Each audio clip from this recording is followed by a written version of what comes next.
New Silchar में जल जमाव की समस्या को लेकर नगर निगम को ज्ञापन सौंपा। न्यू सिलचर के वार्ड नंबर 30 और 34 में जल जमाव और खराब ड्रेनेज व्यवस्था को लेकर स्थानीय नागरिकों ने सामाजिक कार्यकर्ता लिपिका रॉय के नेतृत्व में सिलचर नगर निगम के कार्यकारी अधिकारी नरोत्तम शर्मा को स्मारक पत्र सौंपा।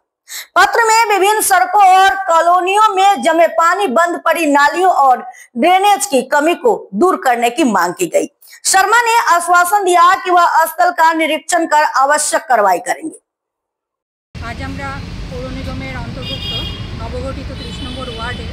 জমা জলের সমস্যা নিয়ে আমরা এক্সিকিউটিভ অফিসার পৌর নিগমের অধিকারী নরোত্তম শর্মা মহাশয়ের সঙ্গে আমরা সাক্ষাৎ করেছি এবং দাসকলোনি তরণী রোড,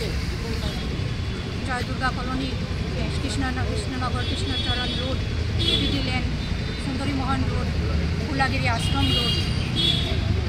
শ্রীরাম সরণি, সেগুলির যে জমা জলের সমস্যা এবং কী কী কারণে জলগুলি জমা হয়ে আছে, ছোটোখাটো কিছু কারণ আছে এবং সেগুলোর নিষ্কাশনের যে বাধা আছে সেগুলোর আমরা 17টি পয়েন্ট জায়গাগুলি ফটোসহ আমরা ওনার কাছে আবেদনপত্রের সাথে তুলে ধরেছি এবং কীভাবে তার সমাধানও করা যায়। লঙ্গাই খাল এবং রাঙ্গির খালের সঙ্গে যদি আমরা এই নালাগুলিকে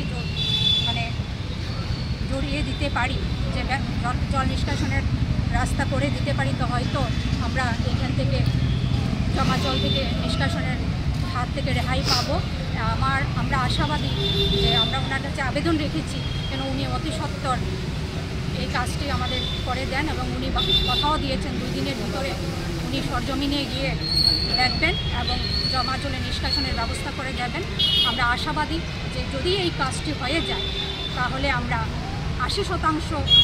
কাজ আমরা হয়ে যাবে, জমা জল নিষ্কাশন সমস্যা থেকে সমাধান পাবো এবং এলাকাবাসী উপকৃত হবে।